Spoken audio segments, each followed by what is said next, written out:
SIR কে ভণ্ডুল করার জন্য একাধিক কাজ একাধিক কর্মসূচি নিয়েছেন, কিন্তু তার এই কর্মসূচি সফল হয়নি। আমি আশা করি এর পরের দিন শুনানিতে খুব ভালো জায়গায় ফেঁসেছেন মুখ্যমন্ত্রী। মৃত voter, double entry voter, shifted voter, এই সমস্ত এবং অনুপ্রবেশকারী যারা রয়েছে তাদের দিয়ে যাতে এই ভোট করানো যায়। আপনি নিয়ম ভেঙেছেন বলে বিশেষ কারণে মাইক্রো অবজারভার পশ্চিমবঙ্গে ইলেকশন কমিশন দিয়েছে।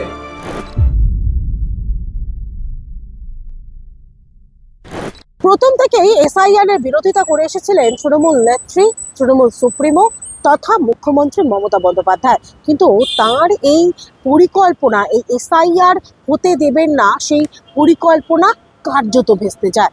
ইতিমধ্যেই তিনি গত 3 দিন ধরে দিল্লিতে থেকে যেমন এই এসআইআর কে ভণ্ডুল করার জন্য একাধিক কাজ একাধিক কর্মসূচি নিয়েছেন, কিন্তু তার এই কর্মসূচি সফল হয়নি। তার শেষ যে প্রক্রিয়া, শেষ যে কাজ, সেই কাজ ছিল তিনি সুপ্রিম কোর্টের দ্বারস্থ হয়েছিলেন যাতে এই এসআইআর এর যে পদ্ধতি, সেই পদ্ধতি ভণ্ডুল করা যায়। তার জন্য আজ সুপ্রিম কোর্টের দ্বারস্থ হয়েছেন। এ প্রসঙ্গে বিরোধী দলনেতা শুভেন্দু অধিকারী তিনি যে মন্তব্য করছেন যে এই এসআইআর ভণ্ডুল করার জন্য প্রথমে তিনি নির্বাচন কমিশনের দ্বারস্থ হয়েছিলেন, কিন্তু সেখানে যখন ডাল গলেনি তারপরেই তিনি সুপ্রিম কোর্টের দ্বারস্থ হয়েছেন।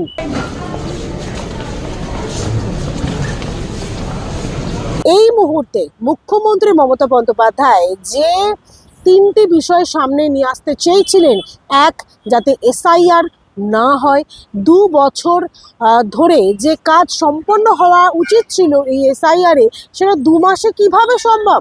সুতরাং এসআইআর এখন যাতে না হয়, এই এসআইআর এর প্রক্রিয়া যাতে ভণ্ডুল করা যায়, সেই ব্যবস্থা করার জন্য তিনি সুপ্রিম কোর্টের দ্বারস্থ হয়েছিলেন এবং মাইক্রো অবজারভারদের বাদ দিতে হবে, সে প্রসঙ্গ তিনি একাধিক বিষয় উত্থাপন করেছেন। Kindly see the directions in the website pillars so far as the so-called micro observer. Micro observer is the final authority. Election Commission, WhatsApp Commission. WhatsApp Commission is saying it is only the micro observer. Only they are deleting all the names. They could put it on record.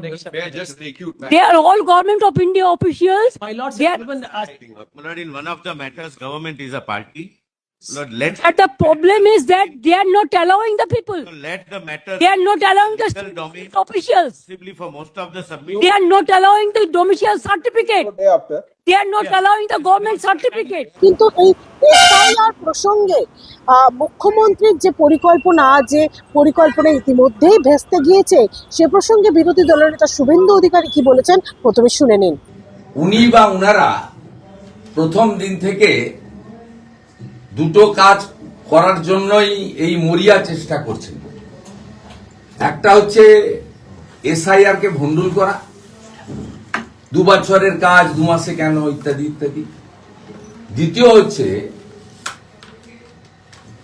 উনি চান 2024 সালে মৃত যুক্ত, fake যুক্ত, triple double entry যুক্ত এবং বাংলাদেশি অবৈধ অনুপ্রবেশকারী অর্থাৎ বাংলাদেশি মুসলিম এবং রোহিঙ্গা যুক্ত ভোটার তালিকায় নির্বাচন হোক, যা ইতিমধ্যে মাইক্রো অবজারভাররা আসার আগেই বিএলওদের দ্বারাই, উনার নিয়োগকৃত বিএলওদের দ্বারাই 58 লক্ষ বাদ হয়েছে।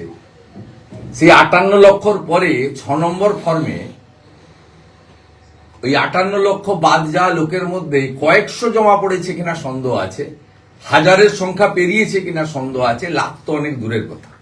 দেখলেন তো এই এসআইআর প্রসঙ্গে ইতিমধ্যে শুভেন্দু অধিকারী যে প্রসঙ্গ সামনে আনছেন, যেখানে এই মুখ্যমন্ত্রী মমতা বন্দ্যোপাধ্যায় যাতে এই এসআইআর করতে হলে যাতে 2024-এ যে ভোটার লিস্টের তালিকা রয়েছে, যেখানে মৃত voter, double entry voter, shifted voter, এই সমস্ত এবং অনুপ্রবেশকারী যারা রয়েছে তাদের দিয়ে যাতে এই ভোট করানো যায়, সে কারণেই তিনি চাইছেন, খুব মনে প্রাণে চাইছেন যে 2024 যে ভোটার তালিকা, সেই ভোটার তালিকা দিয়েই যাতে এই ভোট সম্পন্ন হয়। কিন্তু নির্বাচন কমিশন এই যে এসআইআর, সেই এসআইআর করতে এই মুহূর্তে বদ্ধপরিকর। তিনি আদালতের দ্বারস্থ হয়েছেন এবং অন্য প্রান্তে যেখানে মাইক্রো অবজারভার, যাদের বিএলও যারা রয়েছেন তাদের পরে যারা মাইক্রো অবজারভাররা রয়েছেন, যারা এই প্রসঙ্গে অর্থাৎ এই মৃত ভোটার, ডাবল এন্ট্রি ভোটার বা শিফটেড ভোটার বা অনুপ্রবেশকারীদেরকে রোধ করতে যেভাবে একের পর এক সিদ্ধান্ত নিচ্ছে, তাতে মুখ্যমন্ত্রী মমতা বন্দ্যোপাধ্যায়ের অনেক সমস্যা হচ্ছে। আর এই সমস্যা যাতে না হয় সে কারণে সুপ্রিম কোর্টের দ্বারস্থ হয়ে এই মাইক্রো অবজারভারদের বাদ দিতে হবে এবং তাদের যে আইনি যে ক্ষমতা, সেই ক্ষমতাকে ক্ষুণ্ণ করতে হবে। এ প্রসঙ্গে শুভেন্দু অধিকারী কি বলেছেন শুনে নিন। মাইক্রো অবজারভার এই রাজ্যে দিতে বাধ্য হয়েছে ইলেকশন কমিশন, তার কারণ এসডিও র্যাঙ্কের ইআরও পশ্চিমবঙ্গে মমতা বন্দ্যোপাধ্যায়ের নেতৃত্বাধীন নন্দিনী চক্রবর্তীর প্রশাসন, আগের মনোজ পন্থের প্রশাসন ইলেকশন কমিশনকে দেয়নি। ভারতবর্ষ সর্বত্র বলা আছে এসডিও র্যাঙ্কের অফিসার হতে হবে। এসডিও র্যাঙ্কের অফিসার কারা হবেন? দাগরের আইএসরা হবেন এবং ডাব্লিউবিসিএস এ ক্যাটাগরিতে যারা পাস করবেন তারাই হবেন। যারা জয়েন্ট বিডিও থেকে প্রমোশন পেয়েছেন, ল্যান্ড ডিপার্টমেন্ট, রেজিস্ট্রেশন ডিপার্টমেন্ট সহ অন্যান্য ডিপার্টমেন্ট থেকে যারা আমাদের বিডিও বা ডেপুটি ম্যাজিস্ট্রেট হয়েছে, তাদেরকে ইআরও করা যাবে না। এটা একদম ক্রিস্টাল ক্লিয়ার। আমি আশা করি এর পরের দিন শুনানিতে খুব ভালো জায়গায় ফেঁসেছেন মুখ্যমন্ত্রী। খুব যথাযথভাবে সুপ্রিম কোর্ট বলেছে যে আপনি কম্পিটেন্ট অফিসার যে স্পেয়ার করেছেন তালিকা দেন। তালিকা সবার কাছে আছে, আমার কাছে আছে। 294 অ্যাসেম্বলি, 294 ইআরও, 225টা ইআরও যারা ইলেকশন কমিশনের গাইডলাইন বা অন্য রাজ্যের গাইডলাইন অনুযায়ী ইআরও হতে পারেন না, ইনারা ইআরও করেছেন। আপনি দলগতভাবে আনুগত্য যারা রাখে তাদেরকে আপনি ইআরও পোস্টে বসিয়েছেন। সংখ্যা কত? 225 আউট অফ 294। এটা সামনে আসবে। আপনি নিয়ম ভেঙেছেন বলে বিশেষ কারণে মাইক্রো অবজারভার পশ্চিমবঙ্গে ইলেকশন কমিশন দিয়েছে। আপনি আইন ইলেকশন কমিশনকে কোঅপারেট করেননি বলে এটা হয়েছে।